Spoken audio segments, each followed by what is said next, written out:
नहीं रिहा होंगे पूर्व प्रधानमंत्री राजीव गांधी के हत्यारे।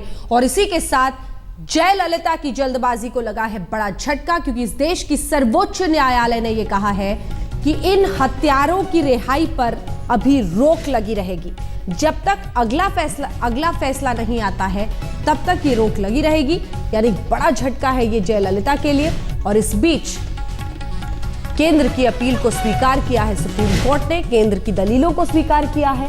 और जयललिता जो जल्दबाजी में रिहाई करने की कोशिश कर रही थी, 3 दिन का अल्टीमेटम तक दे दिया था केंद्र सरकार को, उसे सिरे से गलत कहते हुए सुप्रीम कोर्ट ने उस रिहाई पर रोक लगा दी है।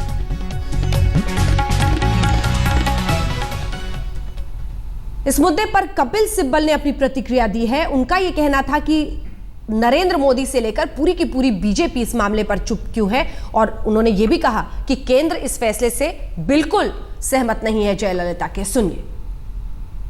आज सुप्रीम कोर्ट ने हमारी याचिका पर तमिलनाडु सरकार को नोटिस दिया है और इस बीच स्टेटस को का ऑर्डर दिया है कि आगे कोई कार्रवाई नहीं होगी उनकी रिहाई की। और वो नोटिस मार्च में उसकी सुनवाई होगी और फिर सुप्रीम कोर्ट फैसला करेगी कि इस पे आगे कैसी कार्रवाई होनी चाहिए और बहस सुनेगी। इस बीच में हमने केवल 3 लोगों के खिलाफ याचिका डाली थी, क्योंकि 3 ही लोगों को फांसी की सज़ा मिली थी कोर्ट के द्वारा। बाकी लोगों के प्रति भी हम याचिका डालेंगे।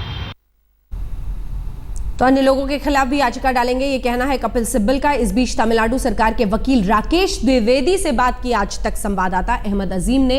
उनका क्या कहना है, सुनिए।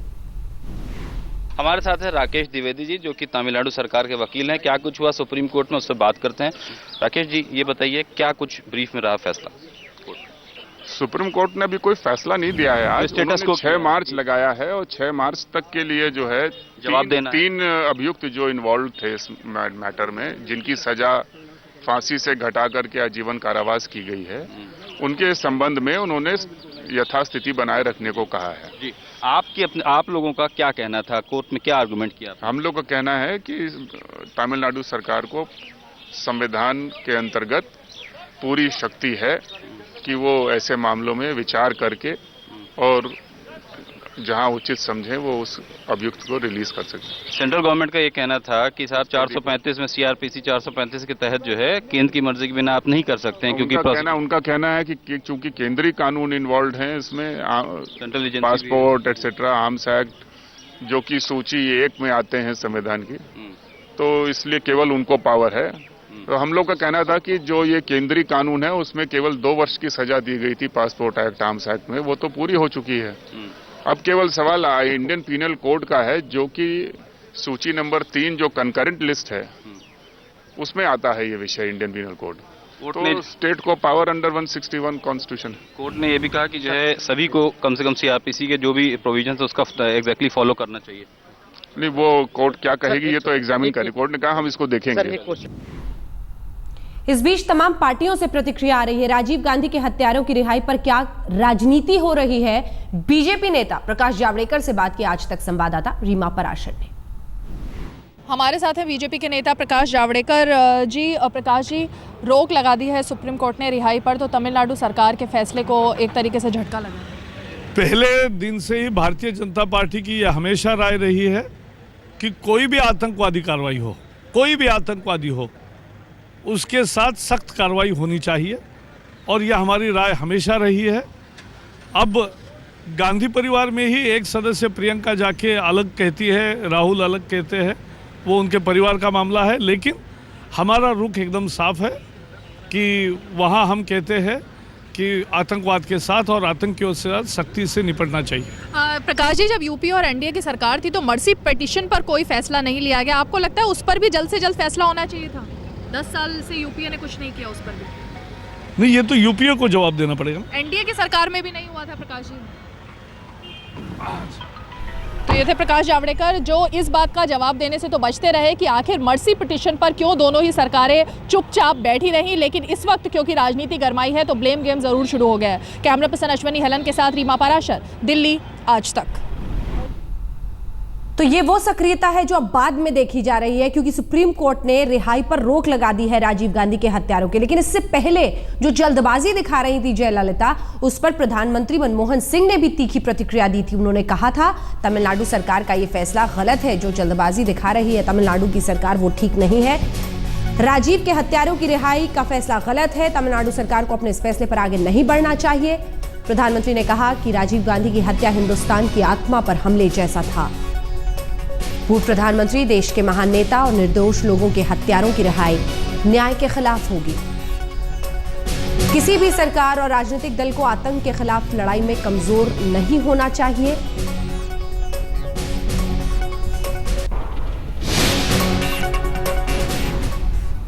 कांग्रेस की तरफ से और प्रतिक्रिया, राजीव शुक्ला, सुनिए।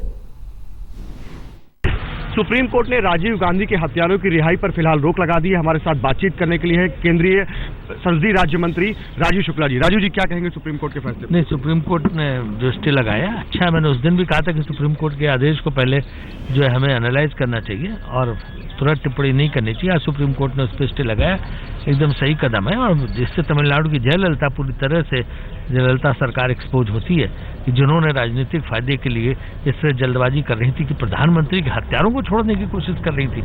ये कोई बात हुई? इससे वो सिर्फ जो है पॉलिटिकल मोटिव से, सिर्फ राजनीतिक फायदे के लिए इस तरह का गलत काम कर रही थी। और वही है ये जयललिता। जब ये उन दिनों जब कांग्रेस के साथ इनका गठबंधन था तो सुबह से शाम तक जो है श्रीलंका तमिलों को गालियां देती थी।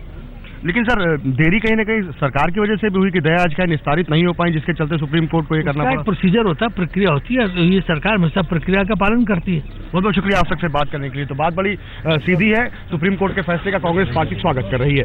कैमरामैन आलोक भटनागर के साथ कुमार विक्रांत सिंह, दिल्ली आज तक। एक के बाद एक कांग्रेस से प्रतिक्रिया, जगदम्बिका पाल, सुनिए। सुप्रीम कोर्ट ने राजीव गांधी के हत्यारों की रिहाई पर फिलहाल रोक लगा दी है। हमारे साथ बातचीत करने के लिए कांग्रेस के वरिष्ठ नेता और सांसद जगदम्बिका पाल जी। पाल साहब, क्या कहेंगे? आखिरकार सुप्रीम कोर्ट ने रोक लगा दी है, जयललिता ने जो फैसला किया था उस पर अंतरिम रोक लगाई अगली सुनवाई तक। मुझे लगता है कि सुप्रीम कोर्ट ने ये फैसला इसलिए लिया कि जिस तरह से उनके फैसले के परिप्रेक्ष्य में तमिलनाडु गवर्नमेंट इसका एक पॉलिटिकल माइलेज लेना चाहती थी और जिस तरह से इन हेस्ट उनको छोड़ने की बात के लिए कैबिनेट डिसीजन हो गया और कैबिनेट डिसीजन के बाद फिर उनको वहाँ पे 3 दिन का ही केवल वक्त दिया गया कि केंद्र सरकार उस पर कोई जवाब भी न दे सके। तो मतलब सुप्रीम कोर्ट तो कोई फैसला मेरिट पे करती है, न्याय की प्रक्रिया से करती है।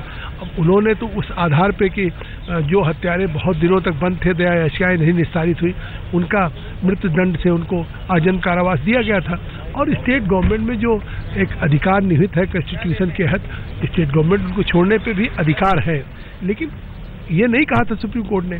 तो सुप्रीम कोर्ट का फैसला बिल्कुल स्वागत योग्य है कि कम से कम उनको अगर मृत्युदंड से कम आजीवन कारावास हुआ तो फिर वो बाहर ना आए। आजीवन कारावास तो सुप्रीम कोर्ट ने उनका किया ही किया है। और जिस तरीके से उसकी देरी आपकी सरकार ने भी तो की, इतने दिनों से दया याचिकाएं लंबित पड़ी हुई थी, तब सुप्रीम कोर्ट ने जाकर के ऐसा किया। कहीं न कहीं विलंब हुआ, उसका फायदा इस केस में ही नहीं, इससे पहले भी 15 हत्यारों को मिल चुका है।